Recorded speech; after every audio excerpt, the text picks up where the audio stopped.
Ladies and gentlemen, welcome to another thrilling episode of The Gold Standard with Alan Mosley. And here's your host, Alan Mosley. So it's thrilling now, is it? Thrilling.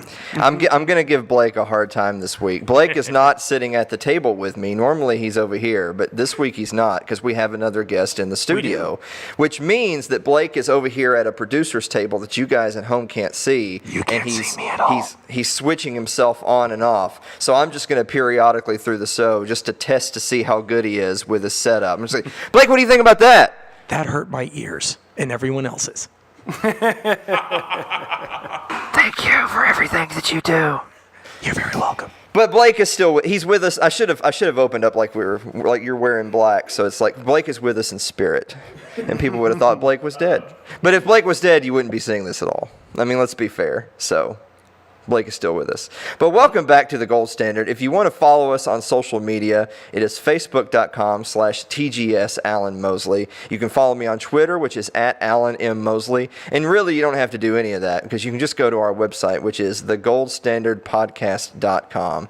And one more, if you want to give us money, because if you're tired of all these greedy capitalists and all the inequality in the world, spread some of that to us, because I promise you, we're pretty much at the bottom of the ladder.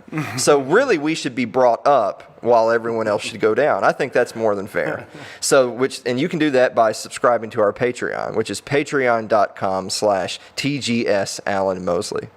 Now, this is a really special episode this week because all the way back on episode 1, God, we were just such idiots back on episode 1, weren't we, Blake? Speak for yourself, man. Okay.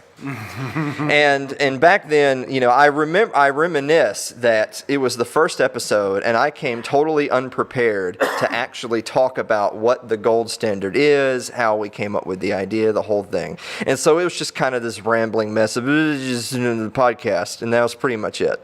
But I actually had a show that I co-hosted with a really awesome guy here in town that was a buddy of mine that was the station manager for WMRB radio, and that show originally started as a Get in the Game. It was on a sports network, so if you're gonna talk about sports, but you're also gonna talk about how we gotta make positive change in the world, it was Get in the Game. And I was invited to co-host on the show, and it became a regular thing, and it was renamed The Gold Standard, which of course then we stole, and it's ours now. It belongs to us. And so with us today in studio, Blake, what do you think about that? I think that's awesome. In studio today, we have the former station manager of WMRB and the host of The Gold Standard, John Zwengel. John, how are you doing, buddy? It's me, Mario. How are you doing, Alan? Now we're gonna get sued out of our asses. You know what? We're already off the rails. This is awful. But we were really good at going way off the rails. We had a lot of fun. We had a lot of fun. Actually, there were times when I would be like, you'd really get off on a tangent. I remember you wanted to do one show about when is it legally acceptable to kill a cop. This was a show Alan wanted to do. Wait, hold on. That doesn't sound like me. That doesn't sound like me at all. and I'm the one the FCC is going to come after. So that is the awesome thing about doing a podcast, because YouTube or Facebook or whatever can take your content down, but I'm not super worried about the feds per se, because let's face it, lots of people want to kill cops. See, That's why I'm behind the scenes today. Yeah. We did this actually on public airwaves. That was the difference between. Wow, we had a lot of good times. So, John, you're originally from Chicago, Illinois. Yes. So you're the other folk to us, because we're here in Middle Tennessee. But you call Middle Tennessee your home now. Yeah, I am technically a damn Yankee now. Yeah. The Yankees are Northerners who come to the South, and damn Yankees are Northerners who come to the South and stay. So before we get too carried away with the Bears' upcoming football season, because we're going to talk about some sports this week, tell us a little bit about your history with the Liberty Movement. What possessed you to host a libertarian talk show on a sports network, and how you wound up in Middle Tennessee? Well, it's funny. You mentioned this to me last night, and I've been thinking. I was digging through memories I hadn't thought about in a while. For me, I guess if you want to take it to the very, very beginning of the beginning, I was living in Michigan in 1988, and myself and the people around me were very live off the land, rugged individualist type people, and we all voted for a guy named Ron Paul in the presidential election. So my libertarian thinking, that the small government, tiny government, low taxes, stay out of my life, leave me alone, I'll leave you alone, all that stuff, and I guess kind of going through the 90s and whatnot,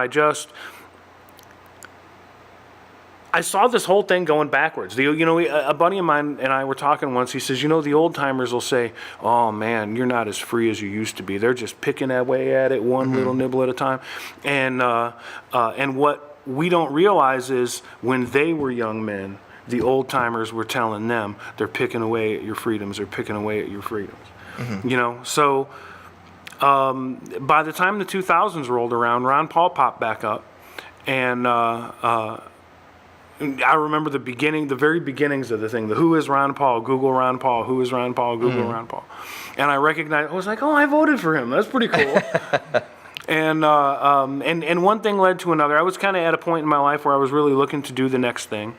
So I got involved in the Ron Paul campaign. It was all very organically organized. You were basically finding a group that was doing something you wanted to do. I kind of had this thing for, we were talking about the gold standard. I had this thing for specie money. I believe that you should have right there in, the medal in my hand. And so that was the area that I worked in. So, and then he didn't win. No, he didn't win. But I want to make clear to our audience at home. So when you were mentioning the first time you voted for Ron, that was when he ran on the Libertarian Party ticket. He ran on the Libertarian Party ticket. Right. But he had been in Congress. He's retired now, but was in Congress for a long time as a Republican from Texas.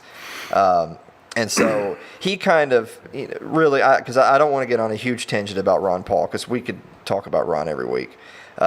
You talk about a guy who, whether you agree or don't agree with all of his policies, whether you agree or don't agree with the strategy of trying to work from the system within, you absolutely cannot argue that there was anybody else who brought the message to more eyes and ears than anyone over the last 2 or 3 decades is Ron Paul. Well, the thing with Ron Paul is, I mean, when I said I was ready to do something in my, ready to make a change in my life, looking for something to commit to.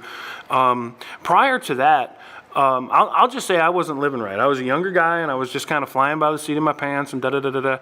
And Ron Paul actually really changed my life. He was the one that put it in my head that you can be a good person, you can be committed to principle, and then over years you just become bulletproof. Did you notice that guy they couldn't scratch that guy. And he was a significant part of a major change in my life. So, and my worldview that goes on to this day, I cannot tell you how much I love that guy. He was awesome.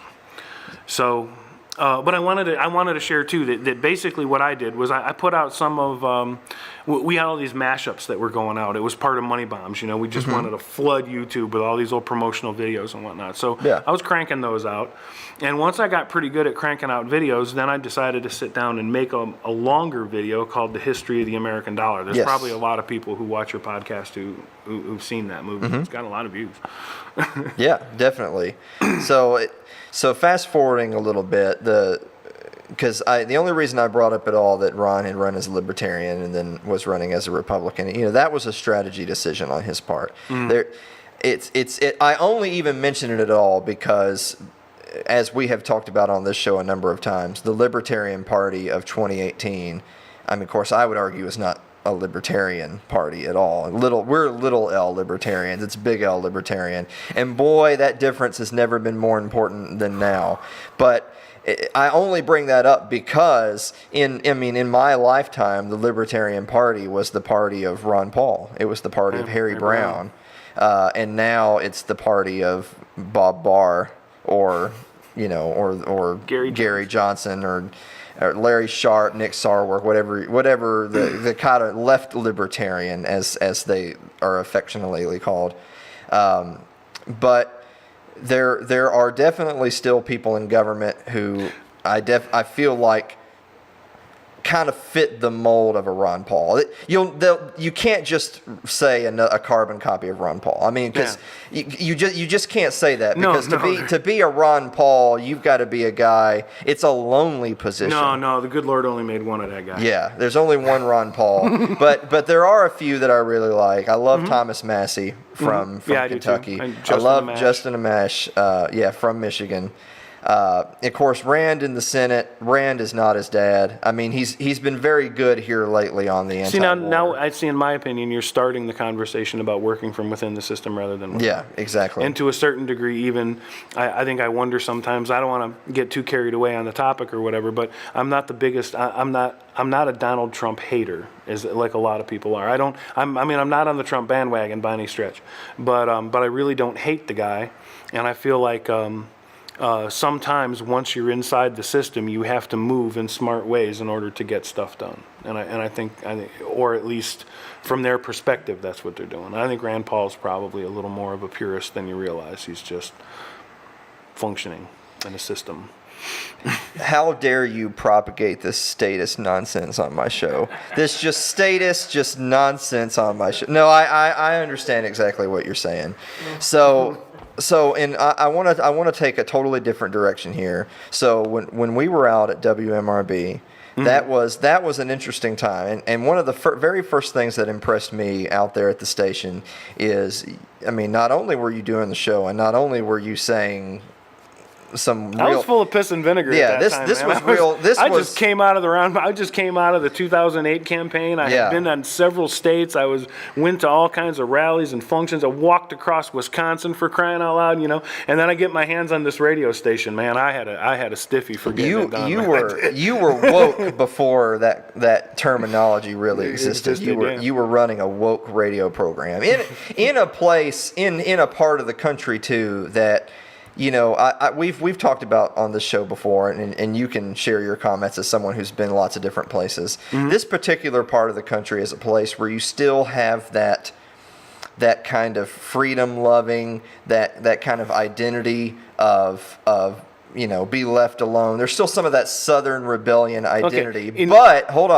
But it's amazing to me how people who will say those things will then turn around and bend over for some of the most just statist, repugnant. I know, ridiculous, authoritarian bullshit. I know. Yes. They see, the thing is, that's kind of how come I came here. Is because if anybody is familiar with the song Rocky Top, there's a verse in Rocky Top that refers to what is it? Once two strangers climbed on Rocky Top looking for a moonshine still, and they just disappeared into the woods. So it's actually kind of codified right into the state's culture that we're up in the hills making moonshine, and if the tax collectors come, just shoot them. I mean, that's where we're from, right? So I knew to a certain degree I had some traction. If I were to be really honest, if I were in Chicago or somewhere like that, I would have been a little more hesitant to try and do a show like that. Or I would at least use Chicago as a base to take it national, because Chicago wouldn't bite the way Tennessee does, especially the gold money stuff. You don't say. Not Chicago. Do. Chicago, Illinois is not a bastion of freedom and liberty. Is that what are you trying to insinuate that on the show? I will say that I lived in a neighborhood called what's not Wrigleyville, Lincoln Park, near North Side. I worked south of there, a reasonable walk, so most days I would just walk to Guitar Center to work. I would cut through Lincoln Park. I would go across what they call the North Bridge, and you kind of see the edge of the park and the lake and the skyline kind of in the in the near distance. I would cut through Lincoln Park Zoo and check out, literally just say hi to the lions and tigers and bears and stuff on my way to work. So and that's just one little aspect of why Chicago is an absolute shining jewel of a city in the world. It's unfortunate the people who have seized political power in that place and what damage they've done to a beautiful city. Well, it's a common tale, and Chicago's is not the only one. That it's ironic that the same political ideology and the people who propagate it who the bleeding heart types. And in this case, it's a Oh, no, you asked me to come on this show. Let's be really clear about this. We're talking about the bleeding heart types who are bullshitting the people who are voting for them and giving them money while they're doing the bidding of the mobsters who are actually running the city. Let's not make any. Well, what I was going to say is that you have several cities in the United States that are run precisely by the kind of people who, from their ivory tower, will say that, well, we've just got to seize political power because we have to undo exactly the kind of hateful corruption that you're talking about. But in the cities where they hold the council positions, the mayors, the governors are exactly the ones that are the most poverty-stricken, crime-stricken places that you will find. What a weird thing how that works out. And I can just say thank God for the USA, because my answer to all of that when I wanted to purchase a firearm to protect myself, and I looked at what the state of Illinois' laws said about what I had, I just, that was the icing on the cake, and I said, I drove a truck for a while. I've been all over the United States, and I just said somewhere between Nashville and Asheville. And in terms of the beauty, the culture that I could enjoy, and Tennessee has a great tax policy. It really does. It's really. I mean, you don't understand. Coming to Tennessee feels like I escaped Mordor in lots of ways. If you hear that cackling off screen, that is Blake, who he knows a thing or two about escaping Mordor. Is that? Yes. No one simply just walks out of Chicago. Yeah. That's right. Well, Fly, you fools! Yeah. So this has been an interesting conversation so far because, of course, ideologically we're very similar folks, and you're literally touching on government overreach, on excitement about liberty and freedom, and the harm that can come when you're living in a place that's run by exactly the kind of people who have the thoughts of, if we just had a little bit more control, if the boot was just stepped a little bit harder on the necks, then magically crime rates would drop. Magically, everyone, because of course that's the way you change human nature, is to just pass a law and everything. Yeah. Right, I know. Yeah, I guess. I don't understand the whole thing about like inner city ghettos that I don't understand is why people don't just leave. I mean, if this is such a hellhole and you feel like you're living in Beirut, then pack your shit and go somewhere else. How dare you? How I don't understand. How dare you talk so negatively about Beirut on my program? How dare you, sir? So anyway, So we've got a couple of other things to talk about, and I want to make sure we're using our time appropriately because we got to save time to talk about football. Right. Because that was one of. I know we could do 3 hours, man. We could do 3 hours. So it was one of the awesome things. One of the things that I genuinely appreciated about the original incarnation of the Gold Standard was the Gold Standard was a very libertarian-leaning talk show where we talked about a variety of topics. Sometimes had on really amazing guests. But it was on a network that was predominantly a local /sports. Yeah, we were 500-watt local radio station. So when you're getting ready to flip over the channel to the next program, it's kind of warming up the audience of, so how about them Vols? Was the last 5 minutes because we got to get ready to go back into sports and local programming. So, but we're going to save that for the end of the episode, just like the old days. But there was one topic in particular that I wanted to talk about this week because it's near and dear to me, and there's been some updates in his case in the news, and I thought this would be a good topic for us to share. And that's the story of Ross Ulbricht. Mm-hmm. And most of the people that watch this show are already going to be familiar with Ross. So Ross was the engineer of the website The Silk Road, and which was, for not getting in too deep into it, was basically a deep web version of Amazon or eBay. Right. It was built Ross is someone who believes in voluntary exchange. And he wanted to build a website where people could buy and sell things. There was very, very little moderation on who and what. It was mostly at a website where people could anonymously go buy and sell things, use cryptocurrency. So this was a few years back, and I mean that would have been really the dawn of the cryptocurrency age. Yeah, that was first wave. Yeah. So I mean that was revolutionary in some ways, and so Ross is a web developer. I mean that's what we're talking about. So and I want to make sure that we're painting it that way because you may be surprised to find out that when you do things that step on the wrong toes, not only will they prosecute you for trumped up nonsense, but they will also do everything they can to paint you as some sort of criminal mastermind. You know, you're literally the kingpin. Yeah. And boy, isn't it ironic that every single person who goes the wrong way of the powers that be, all of a sudden is a criminal mastermind. There's so many criminal masterminds. Yeah. Isn't that weird? There's so many. So Ross Ulbricht. So basically, what happened to Ross is he was arrested and he was tried on a number of charges, but specifically they were getting him on drug trade, criminal conspiracy, that sort of thing, and he was found guilty. Even though there was no victims, and of course we believe in no victim, no crime. But there's no victim that showed up to court and said, "There's the man who hurt me, Ross. He did it." That never happened. That kind of goes without saying. Yeah, that kind of goes without saying. But he was found guilty and he was sentenced to double life plus 40 years. There's no possibility of parole. He's going to die in prison unless something drastic happens. He's going to die in prison, and so we can attack this from a lot of different directions. But I want to pull up a few things to show on the laptop first before we get to that. So first, people can go to freeross.org, which is where you can find just some basic information on Ross, on his case, some of the issues with the case, the sentence that he received, and then right here there's a link to go to the change.org petition, where they're trying to get clemency for Ross Ulbricht, who's serving double life for building the website, the Silk Road. So just a really quick overview before we delve into the details of this. So there's Ross. He was convicted, sentenced to double life plus 40 years. And so really, really brief overview, and we'll get into this more specifically, some of the issues with the case itself. So first, there's the Fourth Amendment issue. Of course, the Fourth Amendment is the one that talks about protecting your personal papers and effects. That's privacy.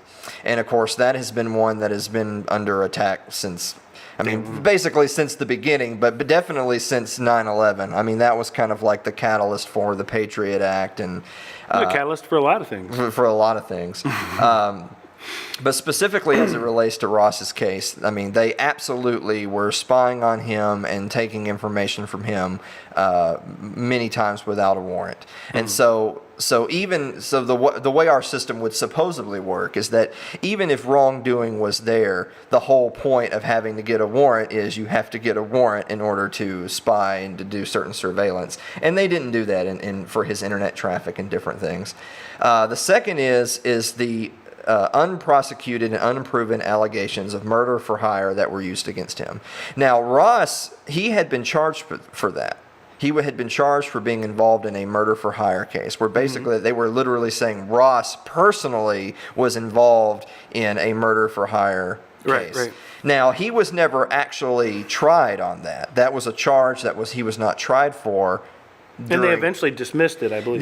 That's something we'll move on to here in a second. They're actually in the process of dismissing the charges of murder for hire that are still against him.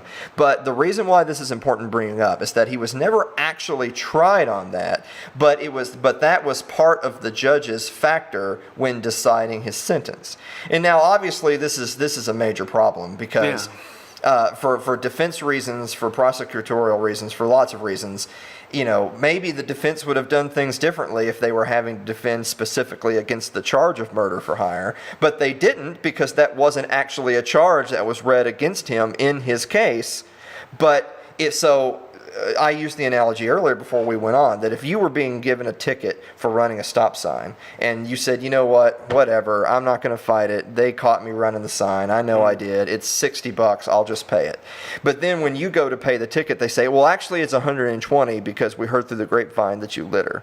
You say, well, wait a minute, but the ticket says stop sign. The ticket doesn't say anything about littering. You can't just tack that on after the fact.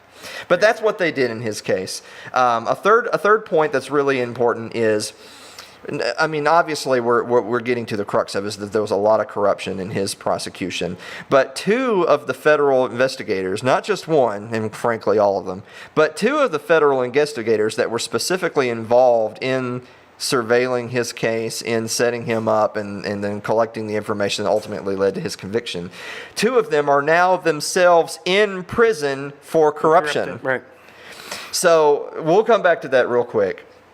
Multiple times the defense was not allowed to cross-examine.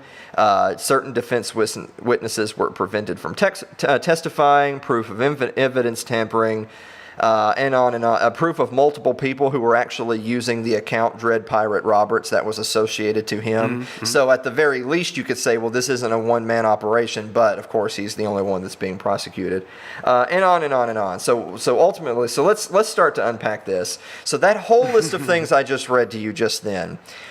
Just on the surface, not even getting into voluntarism or the ideology, just on its face, if there was that many problems with the case, one would say, well, we should have a retrial. Right. But we're not. I mean, that's, this, I mean, so right off the jump, I would argue that without a doubt, even if a conviction was still ultimately found, I mean, obviously the sentence could be different if you're not sentencing based on charges that weren't actually brought against you. But 2, if multiple investigators whose claims, whose testimony, and whose evidence led to your conviction are themselves now in prison for corruption, for hiding evidence, and for falsifying evidence, yes, right, then how can you not get a retrial? I know. Yeah. Well, we had talked about this a little bit earlier, and I keep saying that if the Supreme Court did its job and was a final court of appeals for more criminal cases and whatnot, and spent less time rewriting the Constitution one chunk at a time, would probably be better off. And it annoys me that they'll ignore cases like this because they're looking for a case that they can make a ruling where they can set precedent in case law and blah blah blah blah. And so they're that really drives what cases they choose to take, is which sections of the Constitution they want to just black out. Now let me ask you this, because I know, oh boy, we're getting ready to go down a goat trail with this one, so I apologize in advance. Let me ask you this: everyone affix their tinfoil hats. So there have been other Fourth Amendment cases that have gone all the way to the Supreme Court, and the Supreme Court took the cases and decided to dig into them and then ruled one way or the other. And recently, a number of those cases had very favorable rulings if you're a proponent of the Fourth Amendment. But even following that, Ross's case was denied appeal at the Supreme Court. Why would you think that happened? Why would you think that other cases were heard and ruled one way or the other by the Supreme Court, and oftentimes ruled favorably, but Ross's case was never heard? They denied to even hear his case at the Supreme Court level. Why would you feel like that is? I kind of feel like he's, particularly with cryptocurrency and such a decompartmentalized, totally unregulated, totally uncontrolled business model that's online, using a form of money that's completely disconnected from any government. That's not somebody they want to just run around loose. They don't want him to have an opportunity to be successful. He's rotting in a jail cell right where they want him. Yeah. Well, one thing that I like to point out too about this case is that when it comes down to it, a lot of the nonsense that was spewed in the media has turned out to be false. I know you're really surprised by that. This was the fake news case before fake news became a thing. So, of course, there was the Ross is involved in murder for hire. Well, they actually did charge him with that, but that's getting ready to be dropped and good. There was the claims of, their distribution of illegal arms. And firearms were available originally on Silk Road and then were taken down. So that was actually a choice that they made. That, I mean, you can buy and sell firearms yourself, but they actually chose not to do that. And then the third was, was, human trafficking and child pornography, which there was never evidence that was actually presented in court. And that's not one of the charges necessarily he was convicted on. But it's the narrative, right? I mean, it's not actually about what happened or what you can prove or whatever. It's about the narrative that was painted. And the narrative that was painted was he was propagating that activity, even though no actual evidence existed that he was. Right. Exactly. And the gun sales thing is kind of funny because I had mentioned I left Mordor to come to Tennessee. Yes. Well, if I live in Tennessee and I want and you have a gun and you want to sell it to me and I want to buy a gun and I want to buy your gun, okay? Yeah, that's it. I said, how do you legally purchase a firearm in Tennessee? And somebody looked at me and said, find somebody that's selling them a gun, give them money. Yeah. Exactly. I'm home. Yeah, I'm exactly. home. Exactly. So yeah. And then, for sure, that is one of the good things about Tennessee. And so it reminded me, there was this really awesome political cartoon I saw recently. Of course, fast forward to 2018, marijuana is legal in more and more states. What are we up to, like 8 or 9 states that marijuana is legal, medical marijuana is legal in more. It's about half at this point. Yeah. So it's over the dominoes are falling. It's just a matter, we probably talked about this back on the Gold Standard WMRB. Oh, I remember several years grilling ago. I remember grilling Sheila Butt, our local Oh, Lord. Tennessee House of Representatives member, about marijuana, and I did. She was stuck at every turn. Very typical Christian conservative. Yeah. But I saw this really awesome political cartoon where it was this guy. It was a prisoner in a jumpsuit, and he was sitting on his bunk in the cell, and you can see on the wall where he's counting off the days, and the wall's full, so he's been in prison for a long time, and he's reading a newspaper, and on the front of the newspaper the headline is, marijuana now legal. But he's in prison for marijuana, which that in of itself, just as a really quick aside, that is something that really grinds my gears. That's of course we believe that people have the right to do with themselves or their own bodies whatever they wish, as long as they're not hurting anyone else. That conforms to our ideology. But our ideology aside, if you're in prison for something that was illegal, if you're in prison for wearing a black shirt, and then they rule that, never mind, that was wrong. We've rewritten the law. It's now illegal to wear a black shirt. Why would you still be in prison? yeah, that's the thing that gets me too. I don't understand why even in Colorado and some of these other states they haven't just let these people out of jail. Yeah. It's especially the ones. I can understand. See, the thing is that because it's illegal, it just fundamentally it obligates you to make criminal associations just by virtue of what it is. So for a myriad of reasons, the law is a bad idea. But I guess what I mean to say is that there's some people that admittedly you can't let out because they've gone, that particular dynamic has created somebody who's got gang affiliations, who maybe was involved in a murder, who God only knows what kind of criminal activity, that there was a victim that came from this person that just wanted to buy a bag of weed that went up to somebody who happened to be a member of the Crips, and the next thing you know, that's their world. Yeah. Well, there's a few other things that I wanted to highlight on the website here. So we already talked about how the U.S. Attorney is moving to dismiss the murder for hire charges. Get back to poor Ross. Yeah. The second thing is the most recent. We touched about this already. The Supreme Court ruling that ends the legal saga. So it's ended in the sense that he no longer has a possible appeal because the Supreme Court decided to not hear it. And one thing that I can say about Ross's case in particular is that Ross, because of the type of case that it was and because of the ridiculous miscarriage of justice, he had something like 20-something different think tanks and legal organizations that were all endorsing his bid for an appeal. And you had libertarian groups like Reason and Cato and the Libertarian Party, that sort of thing. But you had Gun Owners of America. I think you had the National Lawyers Guild, which is actually a pretty far left organization. So you had people all over the political spectrum that were saying, no matter, even if you're willing to say that a law something has been done wrong, or even if you're willing to say that prison time is in order for someone who's committed a crime, time. Double life plus 40 for the kid who made the website is just on its face ridiculous. On its face ridiculous. And if there's anything that we can take heart in, it's that there are people on every part of the political spectrum that's in our camp on this one. I'm curious, is there any movement whatsoever to make any kind of contact with the White House to seek a pardon? It's funny that you should mention that, because our last one here is that they are seeking the presidential pardon. Of course, you have the Change.org petition, which I'm not a big petition signing type of a person, but I have signed this petition just because it gives you that extra little bit of ammunition. So there is a huge movement to get Ross's information in front of the president, because at this point, clemency or just a full pardon that's the only recourse that Ross still has available to him. And plus, he's Donald Trump. You literally do not know what he's going to do. Yeah, exactly. So, we actually discussed, I think it was last week or the week before on this show, we talked about where Trump had just recently pardoned some of the Bundys that were involved in the scandal out west, where they were at odds with BLM, Bureau of Land Management, not Black Lives Matter. They was Bureau of Land Management.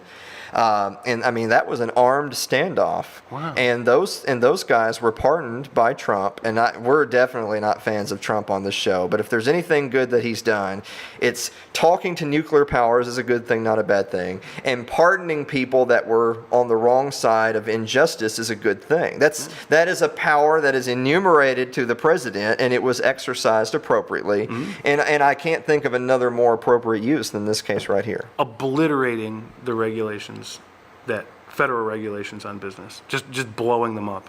That was beautiful too. We try not to say things like blowing up on this program because that's just going to get us into trouble. Oh yeah. Sorry, YouTube. Sorry, YouTube. So one last thing that I wanted to say about Ross before we move on to our final segment. So Ross actually has a Twitter now. Okay. And this has been verified. It's at RealRossU, RealRuss, and the letter U. So Ross doesn't actually have internet connection in the prison, but he has a friend who is taking his words from visit. He's among the very few in the really hard maximum security prison, because what a just dangerous, vile criminal this guy is. But he's among the few that actually do get to have visitors. And I know his mother Lynn is one of the lead champions of trying to get him out of prison. But he has a friend who is taking his words and posting them on Twitter, which, by the way, you're not going to find a lot of Twitter accounts that have 7 tweets, no follows, but 13,000 followers. It's pretty handy work right there. But Real Ross U, where you need to follow, you can get some updates from Ross, mostly where he's talking about getting just tons of encouragement. People that support him. There's a lot of people in his camp. And, of course, talking about the petition and things that regular people can do to try. Because, really at this point, it's up to just regular people. Don't let this story pass out of the news cycle and be gone forever. Yeah. This is a story that needs to continue to be discussed, needs to be talked up. The petition needs to be signed. People need to keep talking about Ross Ulbricht until that message gets to the White House. I'm not saying that I have a ton of hope that that's going to happen. I'm not saying I have a ton of hope that even if it does, we're going to get a favorable outcome. But that's where we're left. Where we're left is talk about cases like Ross and see if he can't get a fair shake. Because if and the funny thing too is that sometimes these things might move slowly, and I kind of wanted to touch base on what you said about keep talking about this. Mm-hmm. Is it don't let this because the American news cycle is always this way. It's just every day there's something new and stuff fades into memory. Yeah. And it might be that I hate to bring up Nelson Mandela, but if it doesn't happen in the near term and you just stay after it and stay after it and stay after it, it might happen in the longer term, and that'd just give Ross an even more amazing story to tell. Yeah, exactly. Well, that leads us. I feel like the meme of the week that I had picked out. We haven't done a meme of the week. I think we did a couple last week because we went several weeks without doing one. We had a bunch of amazing guests on the show, ranging from economists, Yuri Malta, presidents. I thought the crown jewel was. We're going to get Yuri. But we've had economists, foundation presidents, all sorts on, and sometimes I feel awkward bringing up a really vulgar, crude meme of the week. I say, hold on, you very important multiple PhD. We've got to share our meme of the week. But I don't feel that way about you. No. I don't feel that way about you at all. Good. But it's I say it out of love because I know you'll appreciate it. Okay. You'll appreciate the meme of the week. So this is this week's meme of the week. Everyone's seen the flag that is the thin blue line flag that is supposed to be supporting the cops, and it's a black and white version of the flag with a thin blue line right across the middle. But this one, the line's been peeled away, and you can see something in the background. Now, we're now currently supporting our show audio and video. Video is on YouTube, and audio is on Google Play, iTunes, and Stitcher. So I'll have to start describing things for our audio listeners at home. But the thin blue line is peeling away, and you can see a swastika in the background. Yeah, almost kind of like the one flag is over the top of the other. Yeah. It's just a repackaging. I think that's kind of where I get that. Yeah, I kind of do too. I just, right now, I can just hear people saying, well, that's just too far. I can't, unfollowed, unsubscribed. But you know what, really, if you're still subscribed to the show at this point and you're shocked by this, I think, I don't really understand. Well, see, that's the funny thing, we've personally talked about it. It's a dynamic with libertarians. Is when you sometimes find yourself falling in with Republican conservatives, and sometimes you find yourself falling in with liberals. Most of the time, you're getting shot at by both. But this is something that maybe an SJW would root for. You could get some Black Lives Matter people behind this. Yeah. And, well, and for all the different reasons that those people would use, I look at this. I mean, when I look at that, the first thing I think of is, oh yeah, that's right. The Rockefellers made sure Hitler had fuel. Yeah, exactly. Well, the reason why I wanted to use this is the meme of the week, and the reason why I felt it just the police state and the issue with criminal justice ties into our episode about Ross, is that the great Murray Rothbard, I mean, Mr. Libertarian, which, of course, the modern-day Libertarian Party kind of poo-poos, but we've talked about our issues with them. And one of the great things about a Murray Rothbard was that he was as purely ideological as a libertarian as you'll ever find. Oh, yeah. And yet, he would make coalitions with anybody who would listen if it meant that there could be any stones could be turned, any movement can be made on an issue that mattered. One step. Yes. So if Murray Rothbard could work with anyone, anywhere to advance liberty, then I think most certainly we can. And so I apply this principle to today. If Black Lives Matter, if Antifa, if any progressive, socialist, communist, leftist, SJW would be willing to sign the petition to help free Ross, alongside any gun nut, rural farmer, right-wing, neocon, anybody in between, if they would talk about freeing Ross Ulrich so that not only does he get out of jail, but there's not a repeat of the case, we'll work with him. Yeah. If it gets Ross out of prison, it's worth it. Yeah, I agree. I completely agree.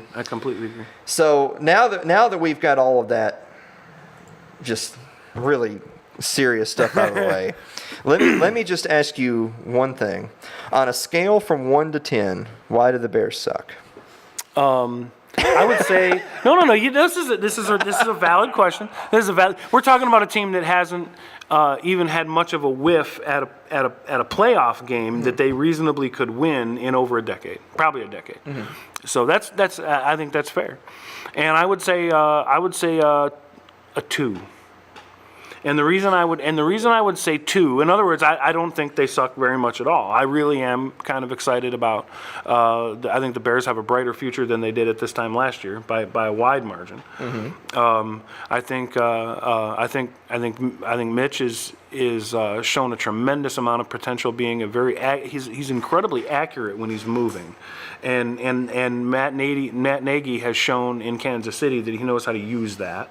They got him great weapons. He's got fantastic wide receivers. Tariq Cohen, the human joystick, that kid is a blast to watch. Mm-hmm. The defense is good. I have more faith in this coaching staff than I've had in a coaching staff the Bears have had since a guy with a mustache like mine was storming around on the sidelines.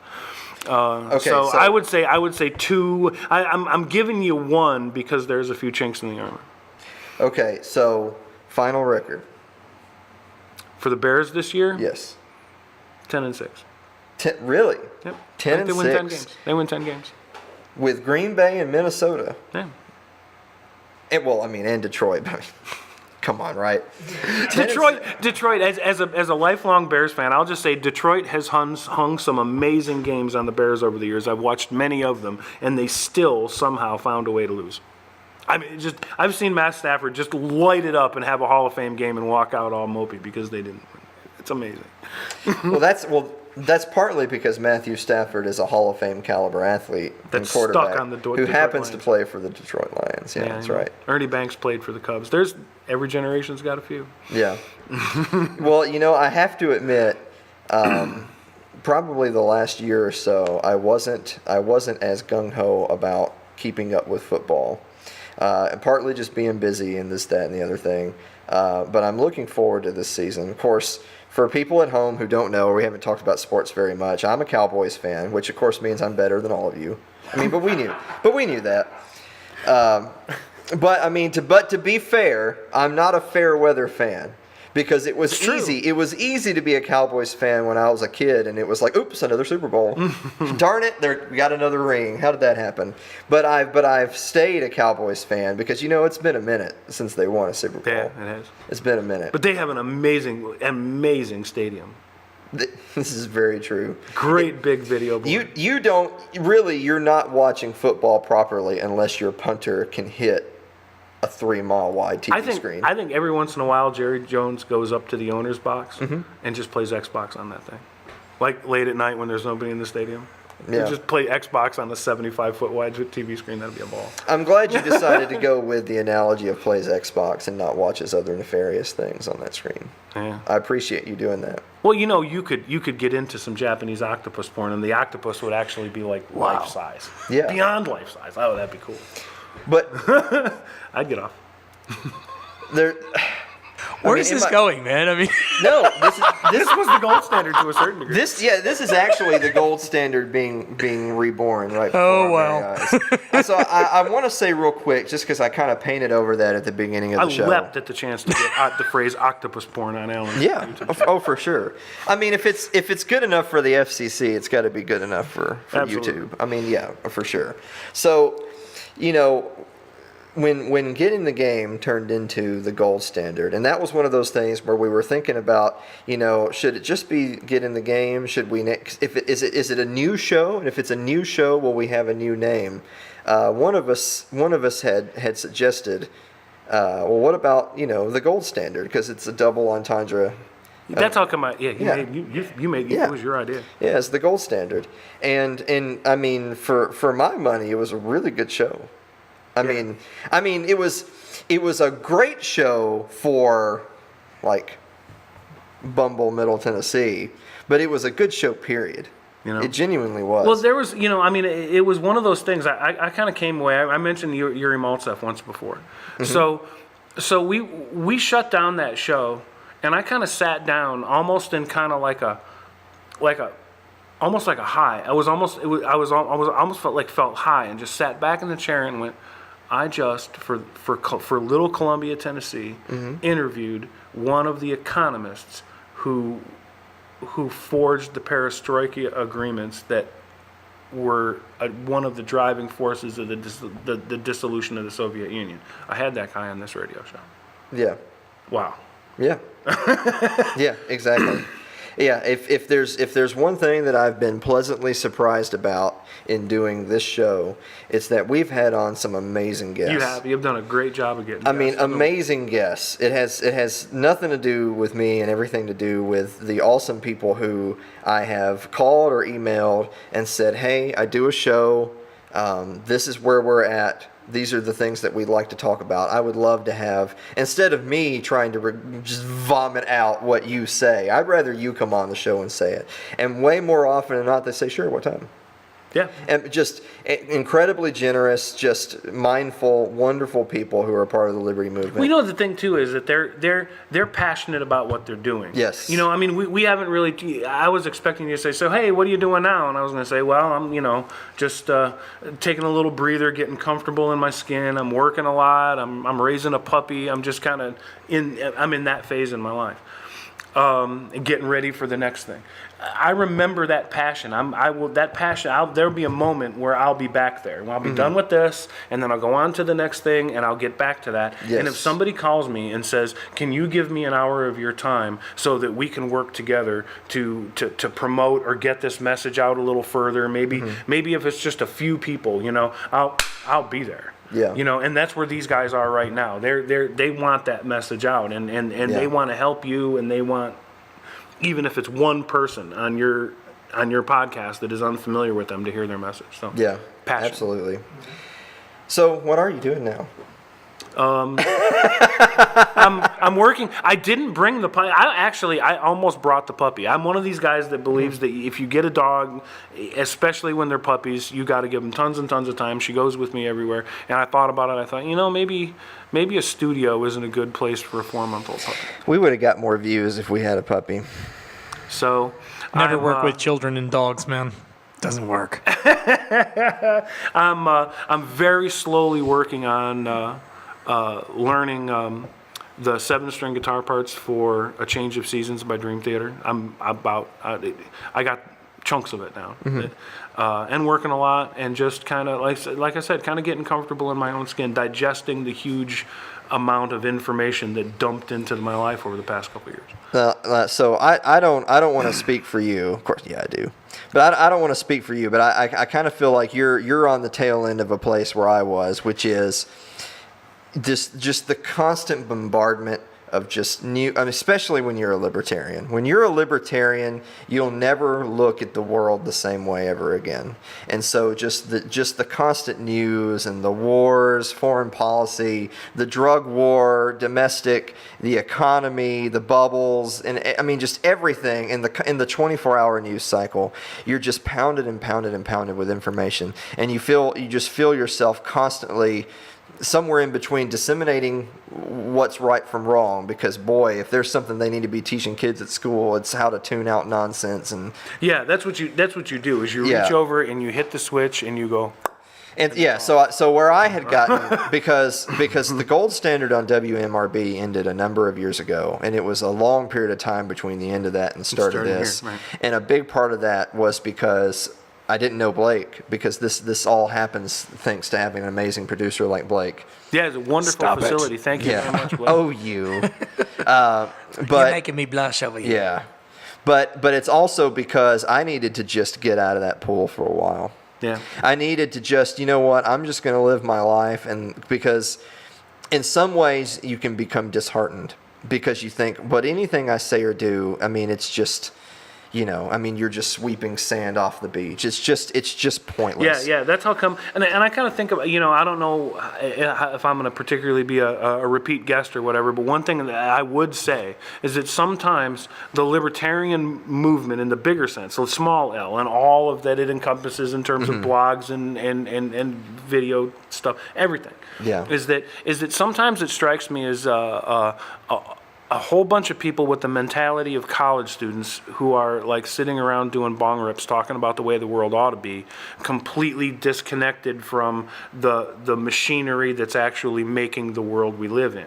Yeah. And so kind of going back to that, working from within the system instead of working without the system, and kind of getting a sense of scale. And one of the other things I'm doing is that I am passionate about the music ministry in my church, and I love to play guitar and sing and mix music and do creative stuff at my church. And I feel like, at least in my own little corner of the world, I'm contributing to making Columbia a better place at a number of levels, and that I can do. I can't get the Supreme Court to make a decision. I can't get, they won't let me shoot anybody.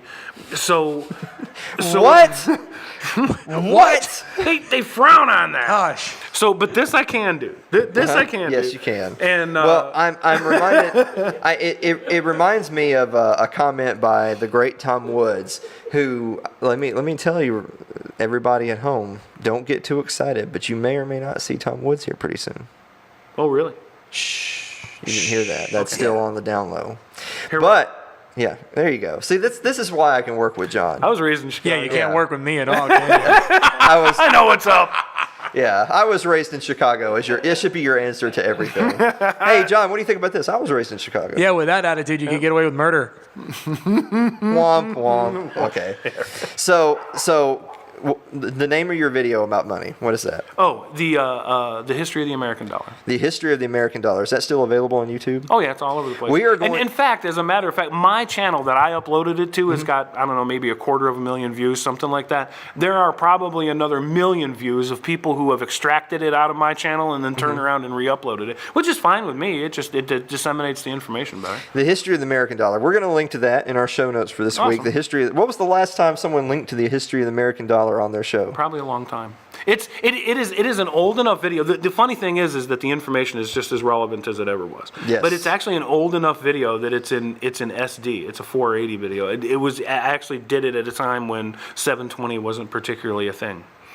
That's No one understands what you just said, right? Yeah. Oh, it's the the low res square box video, as yeah. opposed to the big long. all high-res the way back in the medieval ages of 2009. When TVs were made of glass tubes, right? One thing I would Ancient encourage days. to people who pop over and see that video, that I remember making it thinking, I'm narrating this and da-da-da-da-da, but it's not about me. I want to get my ego out of the way. The star of the show is the money itself. Mm-hmm. And it really is kind of you look at the images of some of the money that every American in the United States had in their pocket in order to get through the day, through the week, or whatever. This was their money, and look at it, and then compare it to what they give us today to use, and it just breaks your heart how amazingly, breathtakingly beautiful our money used to be, and now we get this shit. On that note, for next week, guys, our most watched video of all time was the first appearance by the foreign policy extraordinaire Scott Horton. Scott Horton will be joining us next week again. Awesome. Yes, Scott Horton is coming back. We're going to be talking about Helsinki Summit, Trump and Putin, but most importantly, we're going to be talking about the war and the humanitarian crisis in Yemen. I actually saw an article today that said that over the last year, MSNBC has covered Stormy Daniels 455 times. I saw that. In a 365-day period. So some days doubled up. There were multiple stories. In a 365-day period, MSNBC just covered Stormy Daniels 455 times and Yemen 0 times. The untold death and destruction, starvation caused by a U.S.-led embargo and Saudi murder. I'm sure I'm continuing to call him out on this because my first thought is like, are you really surprised? Yeah. Did you really notice that there's somebody they're working very hard to character assassinate because they really, really hate him because he's a threat to them, and so they found the most salacious thing they possibly could and splattered their television with that with no concern whatsoever for their moral or civic responsibility to actually inform you about what's going on in the world. No, that couldn't possibly happen. Yeah, no. What are you talking about? So we're gonna discuss that next week with the absolute leading voice of that, which is Scott Horton. But in the meantime, I just want to say really quick what I had mentioned about Tom Woods. Something that has always stayed with me that he had said, and this is how I want to close the episode is. He has said, look, a lot of us are anarchists. I'm an anarchist. A lot of us are anarchists. A lot of us believe there's really just no point in working within the system because, in case you hadn't noticed, it's a rigged game. And I get that, and I understand that completely because I'm there. I really am. That's where I'm at. However, what he would also say is that, but I'm really afraid that if all of us take the route that I had done for a while, that you had done, which is, you know what, I'm just going to back away from the table and just keep my mouth shut and move on because what's the point? I'm afraid that if that's what we all do, that we'll quickly find that we'll go from having a 3% voice to having a 0% voice. And so I still applaud the people who will make their voices heard, that'll make videos, that'll do a show, that'll write articles to whoever will publish it, that'll write books, that'll support a Thomas Massey or a Justin Amash, any little victory is still better than nothing at all. So I agree. So I certainly. I mean, we all get burnt out, and we all have to that's take our ultimate. breaks. At the end of the day, sometimes you have to rest. I mean, because this really is kind of an information war, and at a lot of levels, it can wear you out. But we are out there. The remnant still exists. Those people are out there, and those young people that are so easily tempted at their college, grounds or university to go a hardline Engage. way. There's still those young people out there that the Ron Paul revolution may not still really be in existence, may have come to an end, but that doesn't mean that there won't be another wave. That doesn't mean that those people are still out there, whether Ron Paul's running for president or not. The people are still out there, and though it may be a small percentage of the population, I take heart when I see things like a change.org petition for a Ross Ulbricht being signed by tens of thousands or hundreds of thousands of people at this point all across the political spectrum, because as Dr. Paul used to say, peace and liberty is a powerful message. Yeah, it is. So we still have to be the ones to spread that message. Yeah, I completely. The other thing too, I think, before we shut down, is I wouldn't be surprised if in our lifetimes, your lifetime for sure, maybe I might not live to see it, but you probably will, the politics in the United States come into such a boil that something cataclysmic happens. And there will be this opportunity for your generation to paraphrase Thomas Jefferson, remake your government in your lifetime for you how you see fit. You might have that opportunity. And I suspect you probably will. And at that time, it'll be really nice for there to be a tremendous philosophical body of work to lean on from the libertarian community. And there's 300 million people in this country. And so opinions and perspectives are going to vary a lot more than you think you can understand on the front end of things. And having this out there in all its various flavors can only be a good thing. But you're only like a 39-year-old man. You're going to see it too. I believe that. I'm just hoping I outlive the puppy. We're gonna end on this one. What is the next thing to happen of these two? Are we going to see a wholesale change in our form of government to one that more strictly adheres to the Constitution, or just goes a totally different direction to where states and municipalities are more in say of the affairs of their area, or the Bears win a Super Bowl? Think hard. I got the answer. The Bears would win the Super Bowl the way Bears before that'll ever happen. The Bears will win the Super Bowl. But you never know. I mean, you never know. I honestly, can I interject one final thought? Okay. Sometime within the next probably year, might be this week, a couple of guys wearing MAGA hats are going to open fire with AR-15s at a Black Lives Matter rally, kill a whole bunch of people, and just set off a powder keg.